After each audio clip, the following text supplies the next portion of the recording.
NAVCENT released the operational confirmation at 0300 local time on April 14th. U.S. Navy SEALs had conducted a maritime direct action mission against Iran's last combat-ready warship at its moorings in Bandar Abbas naval base.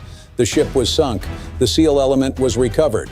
The entire operation, insertion, target approach, demolition, and exfiltration, was completed 4 minutes before Iranian naval backup units reached the harbor perimeter. 4 minutes. Iran's last warship. On the bottom. To understand why the sinking of Iran's last combat-ready warship at Bandar Abbas is strategically decisive beyond the immediate loss of the vessel, you have to understand what that ship represented in the context of everything Iran had already lost in the naval campaign. Iran's naval surface force had been systematically degraded throughout the campaign by U.S. Navy strikes, carrier air-wing operations, and submarine-launched weapons. Iran's Alvan-class frigates, the workhorses of Iran's conventional naval surface force armed with anti-ship missiles, deck guns, and torpedo tubes, had been destroyed at their moorings and at sea across multiple strike operations. Iran's Moudge-class domestically produced frigates had been similarly targeted. The fast attack craft and patrol boat fleets of the IRGC Navy had been swept from the operational picture across the Persian Gulf by sustained coalition maritime patrol and strike operations. What was left, by the time of the April 14th SEAL operation, was a single Moudge-class frigate maintained at Bandar Abbas under concentrated IRGC guard. Iran's last surface combatant with meaningful combat capability, the last ship in the Iranian naval inventory that could credibly threaten U.S. surface forces or conduct independent offensive operations. Iran had been concentrating its remaining damage control resources, its remaining experienced crew, and its most capable anti-ship missile loadout on this single vessel as the last statement of Iranian conventional naval power. The target, the Moudge-class frigate IRIS Dena, Iran's most recently commissioned warship before the campaign began, was selected for the SEAL direct action mission on the basis of intelligence that confirmed it was the last Iranian surface combatant with operational combat capability and that it was being prepared for a possible breakout operation from Bandar Abbas. The intelligence suggesting a breakout preparation was the trigger for the decision to execute the SEAL mission rather than a standoff strike. A standoff strike against the IRIS Dena at its moorings was operationally feasible. The ship's position at Bandar Abbas was known, and U.S. Navy assets could have delivered sufficient precision munitions to sink it from outside Iranian air defense range.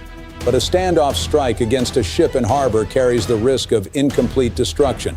A ship struck at its moorings but not immediately sunk can be towed to shallow water, salvaged, repaired, and returned to service over months. A standoff strike also destroys the pier infrastructure and creates environmental and commercial damage in the harbor that serves legitimate commercial traffic. A SEAL direct action mission using swimmer-placed demolition charges at the waterline and against the ship's keel, the approach the April 14th operation used, produces a category of structural damage that cannot be repaired. Charges placed at specific structural points on a warship's hull produce hull breaches that cause the ship to flood rapidly and sink in water too deep for practical salvage. The ship does not need to be towed out of the harbor and sunk separately. It sinks where it is moored, and it stays sunk. The SEAL element that executed the April 14th mission was drawn from SEAL Team 3, the West Coast-based SEAL team with the Pacific and Central Command geographic area of responsibility that includes the Persian Gulf. The specific element, a combat swimmer assault element optimized for maritime direct action against ships and port infrastructure, had been rehearsing this specific mission profile for weeks against a replica of the IRIS Dena's hull dimensions and mooring configuration constructed at a classified training facility. The rehearsal was not generic. The intelligence that drove the mission development had provided sufficient detail about the IRIS Dena's specific hull construction, the watertight compartment layout, the location of the keel structural members, the specific positions along the waterline that would produce the fastest and most complete flooding if breached, to allow mission planners to design a demolition package optimized for this specific ship's construction.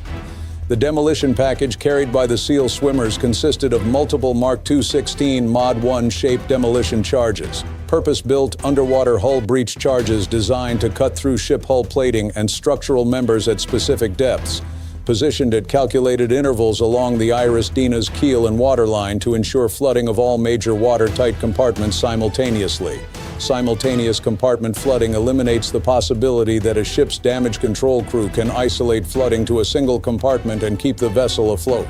The insertion method for the April 14th mission, the way the SEAL element reached the harbor at Bandar Abbas from the open Gulf, was the Mark 11 Shallow Water Combat Submersible, the advanced swimmer delivery vehicle that SEAL teams use for exactly this type of clandestine maritime insertion into denied harbors.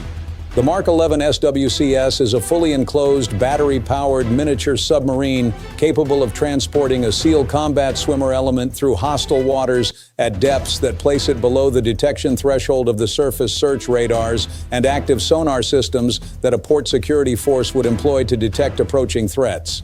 Its electric propulsion produces no acoustic signature comparable to a conventional submarine, and its small cross-section makes detection by the passive sonar systems that Iran maintains at major port approaches extremely difficult. The transit from the open Gulf to Bandar Abbas harbor was conducted entirely submerged, with the SEAL element remaining in the locked-out configuration, breathing from the SWCS's oxygen supply until the vehicle reached the harbor approach. At the harbor mouth, the element locked out of the SWCS, exiting the vehicle underwater while it maintained station at depth, and proceeded by combat swimming in the harbor on closed-circuit rebreather systems that produce no surface bubble signature that a security patrol could detect. The Iranian security posture at Bandar Abbas on the night of April 14th, the guard force, the patrol boats, the waterborne and dockside security that should have detected and interdicted the approaching SEAL element was the most critical variable in the mission's success. Iran had been maintaining heightened security around the IRIS Dena for the preceding weeks, recognizing that its status as Iran's last combat-ready warship made it a priority target for coalition action.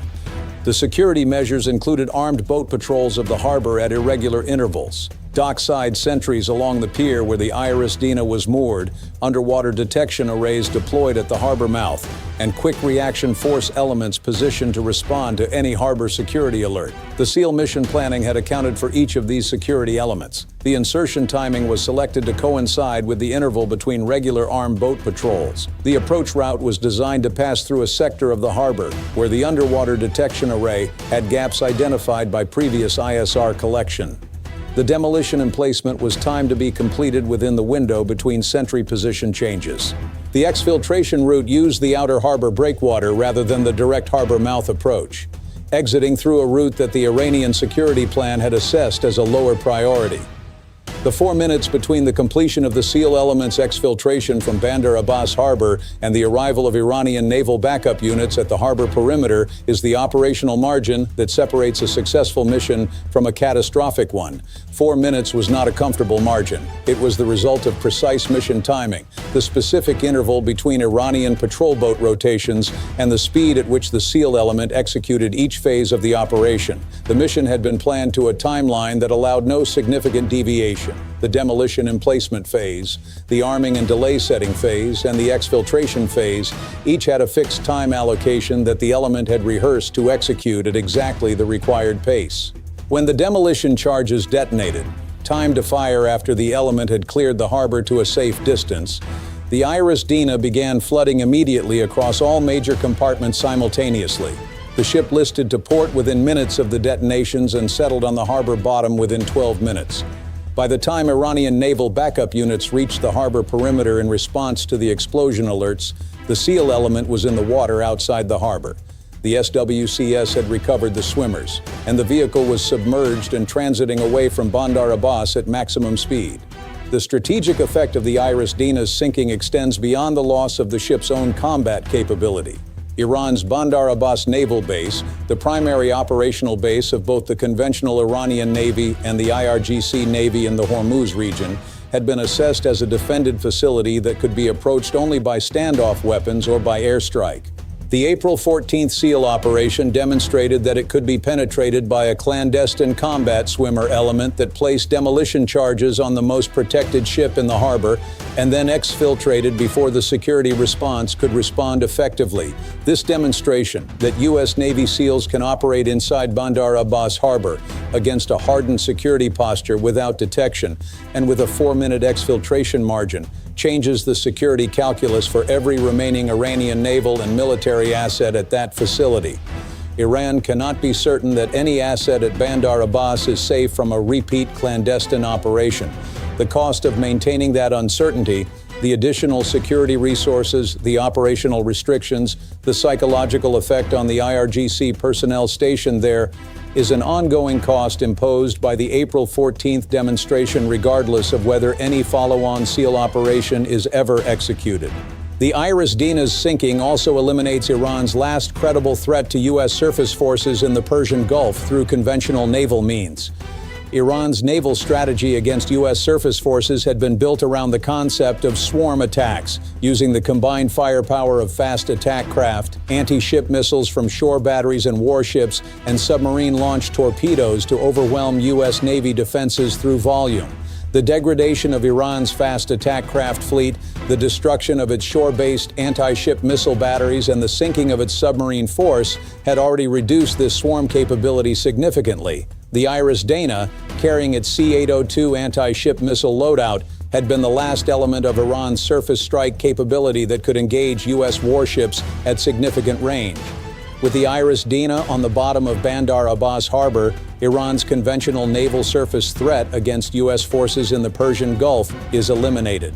The IRGC fast attack craft that remain are tactically significant. Small, fast, armed with rockets and machine guns, but they are not strategic threats capable of seriously threatening a U.S.-guided missile destroyer or cruiser.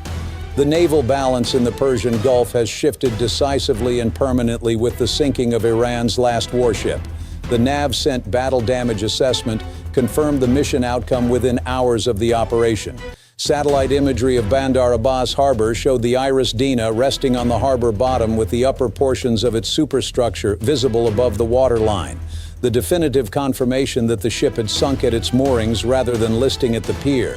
The imagery also showed the Iranian response, damage control personnel on the remaining visible superstructure, emergency response vessels alongside, and the broader harbor disruption that the sinking of a warship at its moorings produces in a naval base. Iran was not able to conceal the loss. The ship was visible from commercial satellite systems as well as government collection, and the NAVCENT confirmation brought the mission outcome into the public domain within hours of the operation. The Iranian government's response, a statement acknowledging that a naval incident had occurred at Bandar Abbas and attributing it to a cowardly enemy act, was the language of a state that could not deny the fundamental operational fact. Iran's last warship was on the bottom of its own harbor, placed there by U.S. Navy SEALs who entered the harbor, executed the mission, and left before the Iranian response could reach them.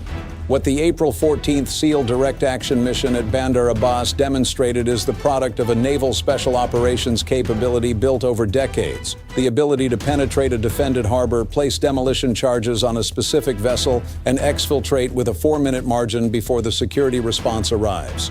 Iran maintained its last warship under concentrated guard at its most protected naval base as the symbol of its remaining naval power.